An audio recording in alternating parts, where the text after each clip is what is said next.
this plot. Um, this is our figure of merit, and it represents the sensitivity of the detector. And so it shows the frequency in the x-axis, and then in the y-axis it shows the strain, or how much the arms are actually moving in this motion, so different channels. And so you can see here, so in strain it's 10 to the minus 23, about best sensitivity, about a little bit more, which corresponds to 10 to the minus 20 actual displacement. And so in blue, this is the curve. So that's the data taken from last time we were operating, from August 2025, I think we showed, July 2025. And so it's showing three different curves. One of them is the Virgo detector, so the one in Italy. And then one of them, the red one, is the Hanford detector. And then the blue one is the Livingston detector. And so the job of the collaboration for Ligo is to make the spectrum go down as much as possible, make the detector more sensitive, so that when the gravitational wave signal will see a peak coming out, we actually won't see it because it will be buried in the noise and you have to do data analysis to extract it. But the idea is that the gravitational wave signal makes the arm move more than the level of this noise spectrum. And so there are different. So this is the average noise floor right here? This is the actual noise floor. Gotcha. Yeah, that's right. And so the noise is limited. The noise is limited by in different frequency bands by different things. And so in these frequency bands, in the tens of hertz, it's limited by ambient noise and control noise. So we have to keep the detector controlled with actuators in order to be detecting gravitational waves.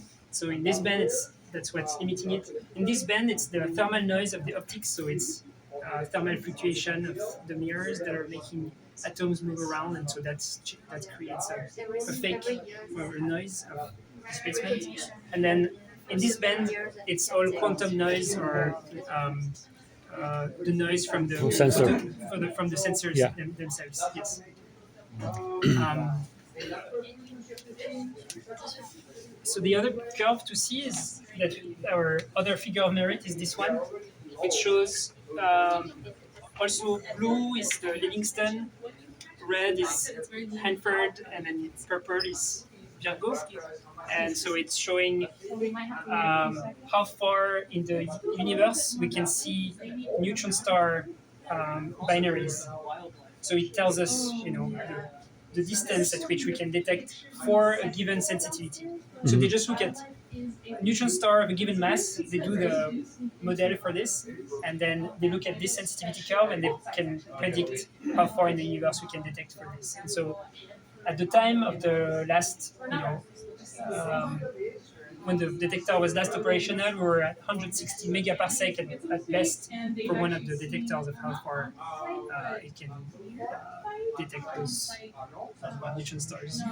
And so you see that there's different detectors have different performance. Virgo is not as performing as the LIGO detectors, but still using Virgo is hugely beneficial for localizing events in the sky.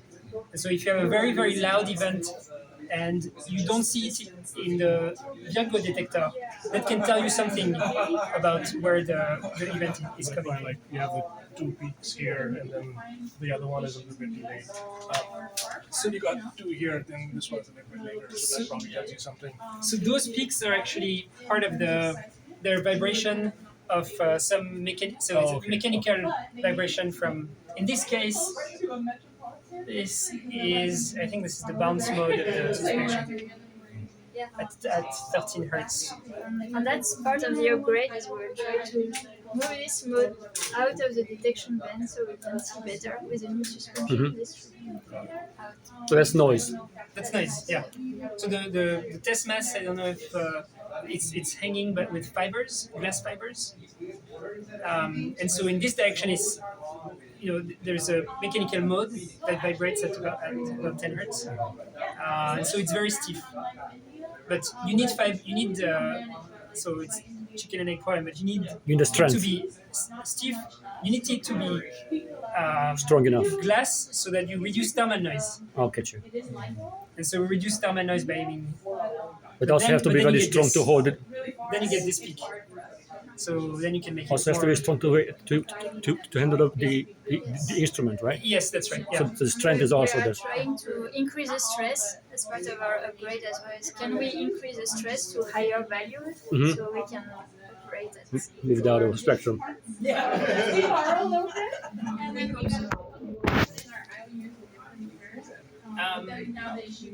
Not that I know of. There's a lot of noisy signals that are coming from other sources, ground source, for instance, or glitch in the system, but not from the yes. Yeah.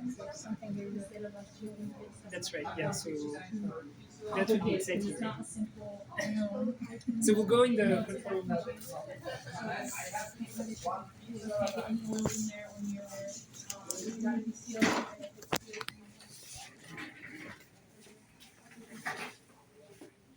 And so in this room, we use it for monitoring some of the signals in the detector.